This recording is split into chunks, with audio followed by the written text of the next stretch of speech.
Everyone in the diner turned away from the boy, pretending he didn't exist. Only I understood that he was desperately speaking with his hands, and I answered him in sign language. In that moment, he smiled for the first time, just as his father walked in, the most feared man in the city, a single mafia boss. It was one of those nights when sleep didn't seem possible, so I found myself in the only diner still open past midnight. The kind of place with buzzing lights, cracked booths, and stale coffee that tasted like it had been simmering for hours. Still, it beat sitting alone in my silent apartment, staring at the ceiling while old memories dragged me down. That's when I noticed him. A boy, maybe 8 or 9, sitting alone in the corner booth. His little hands were flying through the air, making shapes and movements I knew immediately, sign language. He was begging for someone's attention. Please, help. His face was pinched with frustration, his dark eyes wet with unshed tears. What shook me wasn't his desperation, but the way everyone else ignored him. The waitress froze halfway to his table and turned around like she'd seen a ghost. The cook passed by without even glancing at him. Other customers, one after another, kept their distance, as if looking at the kid would invite trouble. I couldn't stand it. I'd learned sign language years ago from my younger sister, who was born deaf. Even after losing her, I'd kept up the practice, refusing to let go of that part of her. And here was a boy nobody wanted to acknowledge, pleading in a language most people didn't understand. I slid out of my booth and walked over, aware of how the diner seemed to grow quiet with every step I took. His eyes lifted to mine, wide and cautious, but when I raised my hands and signed, "What's your name?" everything changed. His whole face lit up like sunrise. His hands moved quickly, clumsy but certain. "Ethan. My name is Ethan." Relief washed over me as I signed back. "I can understand you. You're okay now." For the first time, the boy smiled. But before I could ask where his parents were, the door slammed open hard enough to rattle the windows. 7 men in dark suits swept in like a storm.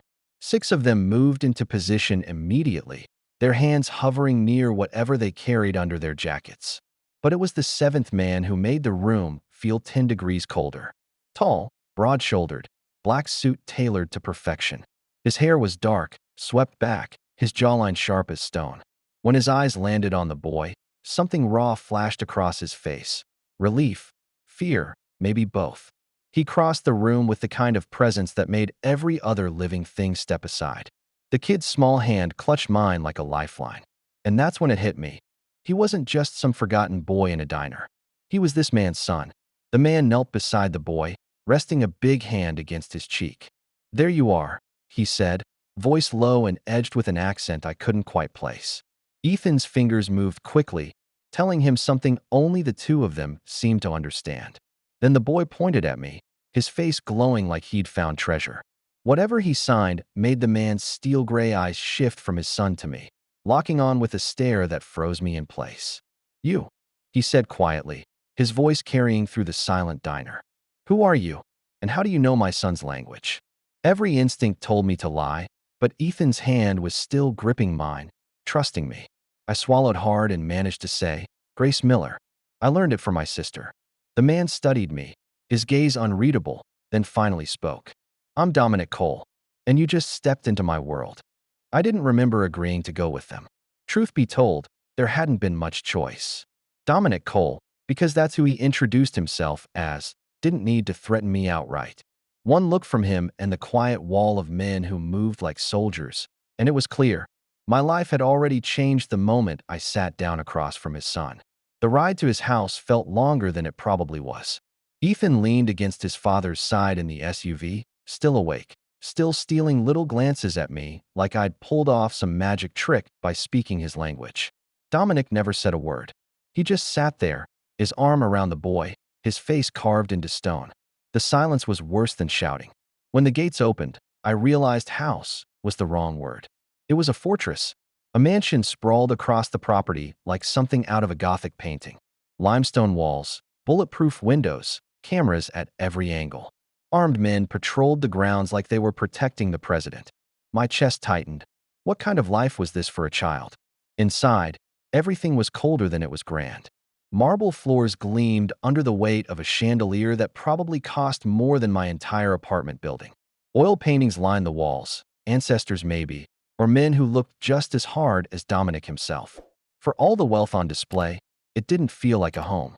It felt like a place designed to keep everyone out. A woman in a crisp black uniform greeted us at the door. She looked at me once, long enough to make me feel small, before shifting her eyes back to Dominic. "The East Wing is ready," she said. Her voice had the same steel as the rest of the place. I couldn't stop myself. "Ready? Ready for what?" Dominic didn't answer right away. He just adjusted Ethan in his arms, carrying him up the staircase like he'd done it 1,000 times before. Finally, he said, "You'll stay here. We'll talk tomorrow." It was the "we'll talk" that made my stomach flip. The woman, Mrs. Castellano, as Dominic called her, escorted me down a long hall lined with cameras that followed our every step. "The boy doesn't usually bring strangers home," she muttered after a while. I blinked. "You mean Dominic?" Her steps faltered almost imperceptibly. "No, I meant Ethan." I stopped walking. "What do you mean by that?" She pressed her lips into a thin line, her hand tightening on the doorknob of the room she was about to show me. "He doesn't take to people. Not tutors, not nannies. Most find him difficult." "Difficult," I repeated, heat rising in my chest. "He's a child." Her expression shuddered instantly, like a door slamming shut. "It's not for you to worry about." She opened the door, motioned me inside, and left without another word. The bedroom was bigger than my entire apartment. Soft blues and whites, furniture polished like museum pieces, and a window overlooking the grounds where men with earpieces traced their circuits with military precision. I sat on the edge of the enormous bed, staring at my hands. Somewhere above me, Dominic was tucking his son into bed. A single father, a mafia boss, raising a boy in the middle of all this coldness and danger. No wonder Ethan looked so desperate when someone finally spoke to him like he mattered. I was still lost in thought when I heard a soft knock on my door. When I opened it, Ethan stood there in Superman pajamas, his hair sticking up like he'd been rolling in bed. He looked up at me, hands moving in small, certain signs. "Can we talk?" I couldn't sleep. And just like that, the mansion didn't feel so cold anymore. I hadn't planned on becoming part of this boy's routine, but Ethan had other ideas. Every morning after that first night, he was waiting outside my door before I was even dressed, his backpack slung over his shoulder like he was heading to school. Except there was no school here. There was just me, the mansion, and his father's shadow over everything. At first, I thought I was just keeping him company, teaching him little things to pass the time. But then I realized something. This kid had never been allowed to just be a kid. His world had been filled with tutors who treated him like a burden, bodyguards who looked through him, and servants who kept their distance out of fear of his last name. So I gave him what I could. Instead of drills or textbooks, I taught him how to tell stories with his hands, silly tales about knights and dragons, animals that talked, jokes that made him giggle so hard his shoulders shook. I showed him signs for feelings nobody else had bothered to teach him: proud, frustrated, excited. And when he signed back, "I feel proud when Papa watches me and smiles," my chest tightened. Because that was the other piece of this puzzle, Dominic. I caught him more than once standing in the doorway, silent as stone, watching me work with Ethan. At first I thought it was suspicion, but then I saw the look in his eyes when his son laughed. It wasn't calculation. It wasn't control. It was raw, unguarded love. That's when it hit me. This man was doing all of this alone. No mother in the picture, no gentle balance to soften the edges.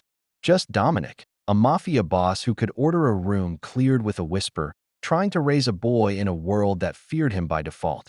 He'd built walls high enough to keep out rivals and assassins, but those same walls had kept out warmth, too. One night, Ethan climbed into my room in his pajamas and told me with his hands, "Everyone here is scared of me. They do things for me, but they don't talk to me. Not like you. Not like Papa, sometimes." His little fingers hesitated on that last part, like even his father's love wasn't always enough to make the loneliness go away. I knelt in front of him and signed back, "You're not broken, Ethan. You're perfect just the way you are. And you have me now, too." He smiled, small but real. And in that moment, I knew why Dominic had brought me here against my will. His son had trusted no one but him for 8 long years. Until now. Later that night, I caught Dominic watching us again from the hall. He didn't say a word, but I could see it in his face. Relief, maybe even gratitude. For a man like him, admitting either would be dangerous. But for a single father carrying the weight of both worlds, fatherhood, and empire. It looked like the first time he'd taken a breath in years. It didn't take long for me to realize that Dominic's world wasn't just sharp suits and guarded mansions. It was war held back by thin lines of respect and fear. And in that world, Ethan wasn't just his son. He was his weakness. I learned this by accident. One night, I was in the kitchen making Ethan a peanut butter sandwich when I overheard Dominic talking in his study. His voice wasn't raised, but the weight in it stopped me cold. "The Torinos are asking questions," one of his men said. "They've figured out the kid's your soft spot. And the woman too, the one who signs with him." My chest tightened. They were talking about me. Dominic's reply came low and steady, like ice cracking across a frozen lake. "Anyone who touches my son dies slow. As for her, she's under my protection now. Spread the word."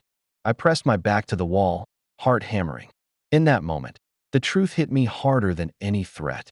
By helping Ethan, I had stepped into Dominic's world, whether I wanted to or not. And if his enemies saw me as part of his family, I'd be a target just like his boy. I couldn't stay quiet. Before I could stop myself, I pushed the study door open.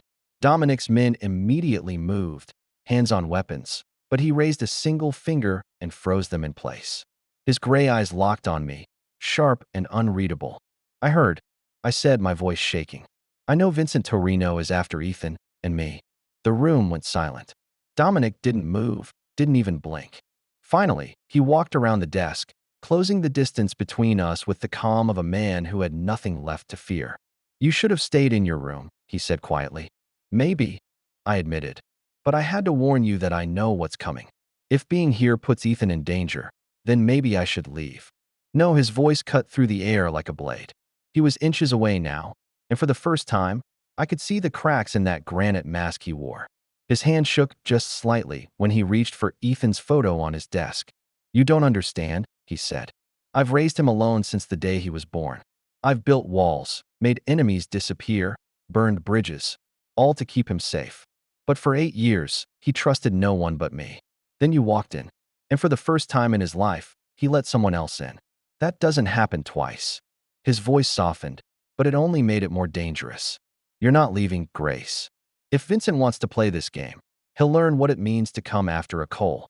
He stepped closer, and though the air between us felt heavy with threat, there was something else too, something raw. "You chose him," he said, almost to himself. "You chose us, and that means you don't walk away now." I should have been terrified. I should have run. But when I looked into his eyes, all I could think about was what it meant to be a single father running a kingdom of shadows, holding on to his son as the only light in his life. And for reasons I couldn't fully explain, I knew I wasn't going anywhere. It was my idea to take Ethan to the park. I thought it would be harmless. Just an hour of sunshine, some ducks at the pond, a chance for him to be a kid instead of a prisoner in that marble fortress. Dominic hated it from the start. "It's not safe," he said, sitting at the head of the dining table in another one of his perfect suits. He looked more like a senator than a gangster, but his eyes carried the weight of every decision he'd made to keep his boy alive. "Please, Papa." Ethan signed from across the table, his face glowing with hope. "I want to see the ducks. Grace says they swim at Lincoln Park." Dominic's jaw tightened, but I saw the flicker of guilt in his expression. Ethan had never been to a playground, never chased birds, never climbed a jungle gym, never just lived like other kids. For a man who had built a fortress around his son, that truth cut deeper than a knife. "1 hour," Dominic finally said, his voice sharp enough to silence everyone in the room. "Full security detail. And you don't leave Marco's side." Ethan's smile was worth it. He bounced in his chair, signing "thank you" over and over again, and I knew Dominic had only agreed because he couldn't stand to see that joy fade. For a little while, it worked. The park was quiet, the autumn air crisp. Ethan knelt by the pond, tossing breadcrumbs to ducks that swam close without fear. He signed to me. "They're not scared of me. They come right up to me. Because they know you have a good heart." I signed back, and for the first time in weeks, I felt peace. But peace doesn't last long in Dominic's world. I noticed the jogger first. He passed us once, twice, then again, too slow for a man pretending to run. Then the maintenance worker who'd been fixing the same trash can for 20 minutes. Then the stroller woman who kept circling back toward us. My stomach dropped. "Marco," I whispered. But before he could respond, the jogger pulled a gun. Everything exploded. Shots cracked through the air, glass shattered, people screamed. Marco dove, firing back, while three more men in dark suits tried to push us down behind cover. But it was already too late. The jogger wasn't alone. Masked men poured out of a van across the street, rifles raised, moving with terrifying precision. "Ethan!" I screamed, sprinting toward him. He was frozen by the water's edge, his eyes wide with terror. Bullets tore through the bench where he had been seconds before as I threw myself over him, rolling us both behind a tree. He was shaking, his small hands frantically forming signs I couldn't keep up with through my own panic. I pulled his face into my shoulder. "It's okay, baby. I've got you. I won't let anyone hurt you." But that promise shattered in the next breath. Rough hands yanked him from my arms. I tried to grab him back, but a shot grazed my ribs, burning like fire. I stumbled, blood soaking my shirt, as they dragged him toward the black SUV waiting on the curb. "No!" My scream tore out of me, raw and desperate. "Ethan!" The last thing I saw before someone slammed the butt of a rifle into my face was his terrified eyes locked on mine, his little hands still signing one word over and over: help. Then he was gone. When I came to, hours later, I was in a hospital bed. And Dominic was there. Not the untouchable boss in a perfect suit, not the man who cleared rooms with a whisper, but a father who looked like he'd aged 10 years in a single afternoon. His hair was disheveled, his shirt stained, his hands trembling as he touched my face. "They took him." I choked out, my throat raw. "I tried. I swear I tried. But they took him." His gray eyes burned, hotter than any fire I'd ever seen. His voice was low, steady, terrifying in its calm. "You threw yourself in front of bullets for my boy. You bled for him. But they still took him." He straightened, and in that moment, the single father and the mafia boss became the same man. "I'm going to burn this city down until I get him back," he said. "And when I do, Vincent Torino will learn what it means to take the only thing that matters to Dominic Cole." Through the hospital window, I could already see the smoke rising in the distance. Dominic's war had begun. They parked me in a safe house like I was made of glass. 6 men on rotation, 2 on the stairwell, 1 outside my bedroom door, cameras in the hall, and a med kit the size of a suitcase on the kitchen island. "You're safe here," Marco said, voice gravelly, arm in a sling from the park. "Let the boss work." But every hour I sat still, I pictured Ethan tied to a chair in some windowless room, signing into the dark with no one to answer. That image was worse than the pain in my ribs. I waited until dawn, when men get sloppy from too much coffee and not enough sleep. I asked for air and stepped onto the balcony. The fire escape ran a crooked spine down the brick. 10 careful minutes later, I was on the alley pavement, breath held, stitches tugging. A cab took me toward the docks. I told the driver I was meeting a friend. He looked at the hospital bracelet still at my wrist and didn't ask which one of us needed luck.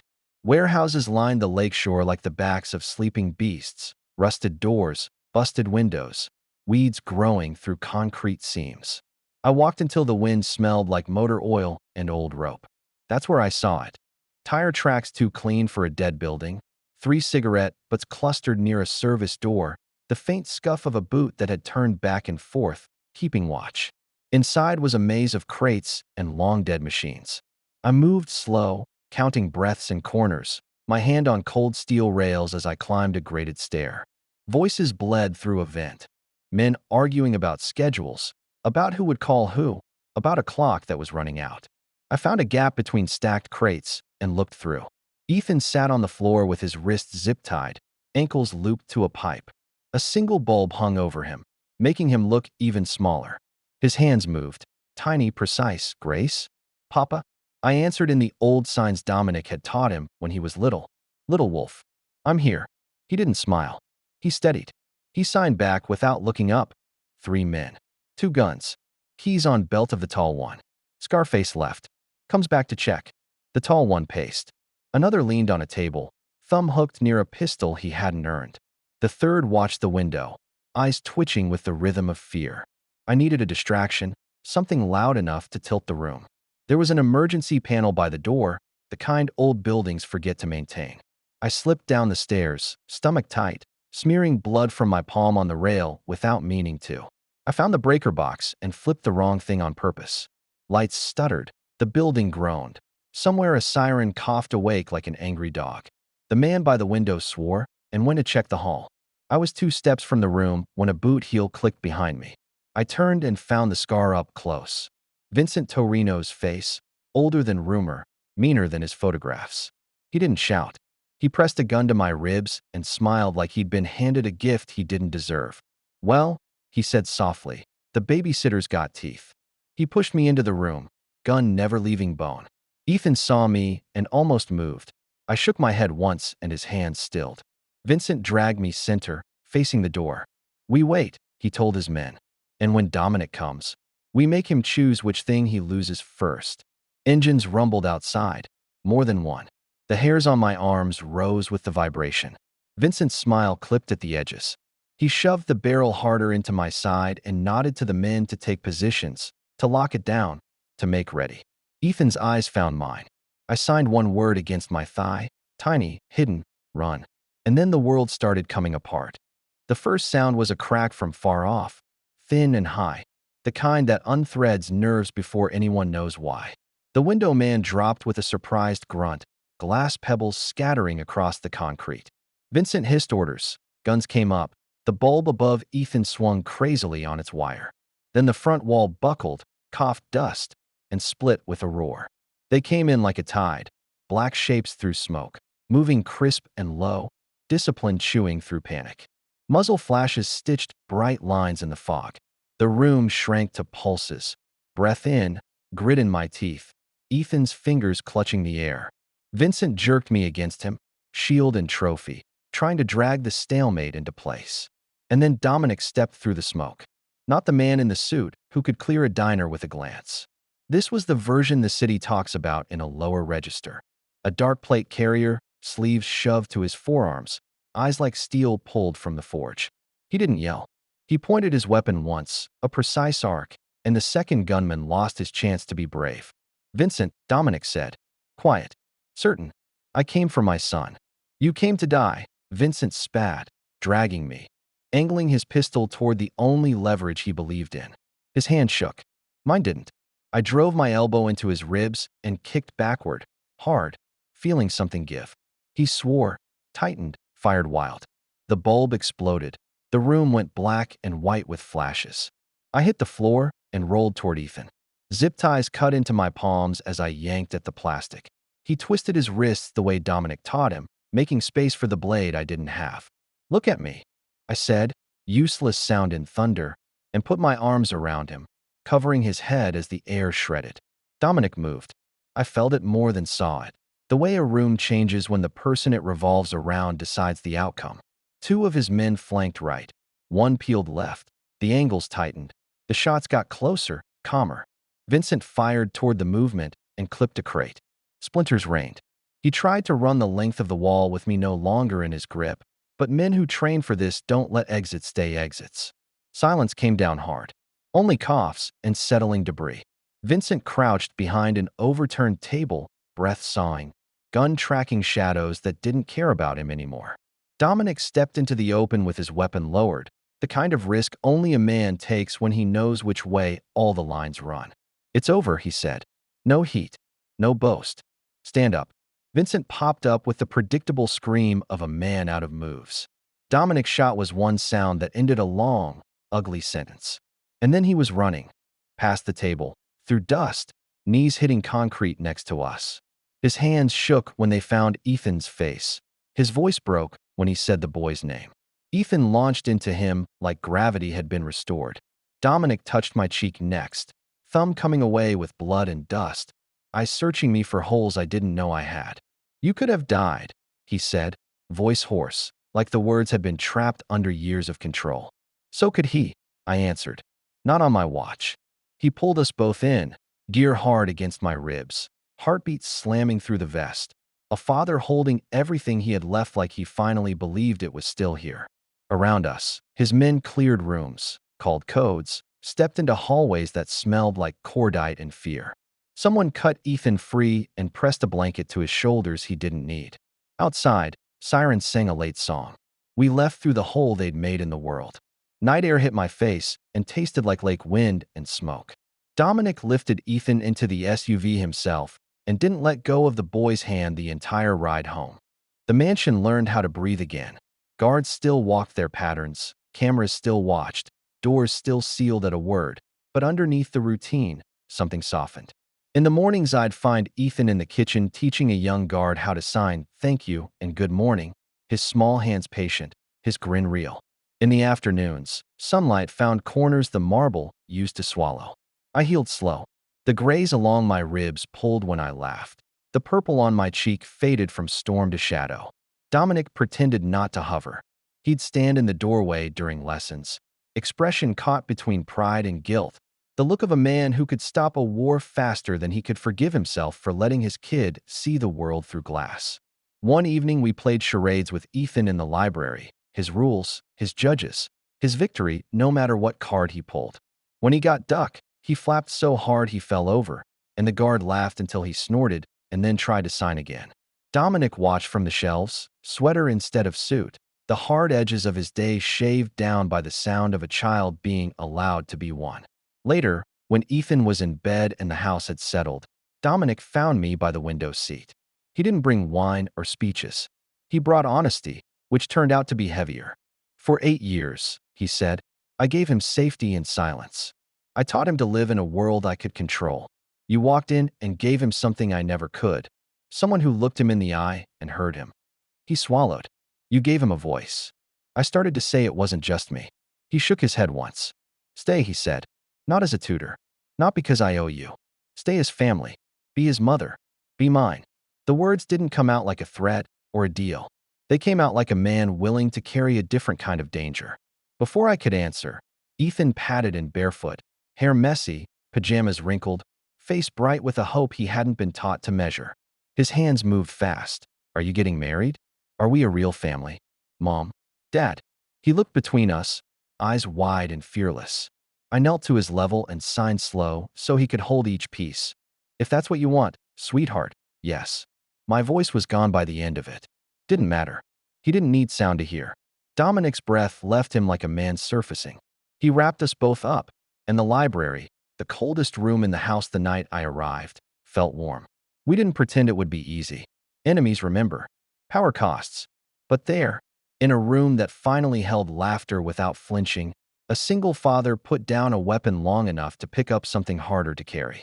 That night, from the hallway, I watched him sit in the chair by Ethan's bed the way he did when fear ran high. Only this time, he wasn't listening for proof of life. He was listening to the slow, even rhythm of a boy who finally believed he was safe. He saw me in the doorway and didn't look away. He just lifted his hand and signed a single word I'd taught him on a quiet afternoon when war felt far away. Home.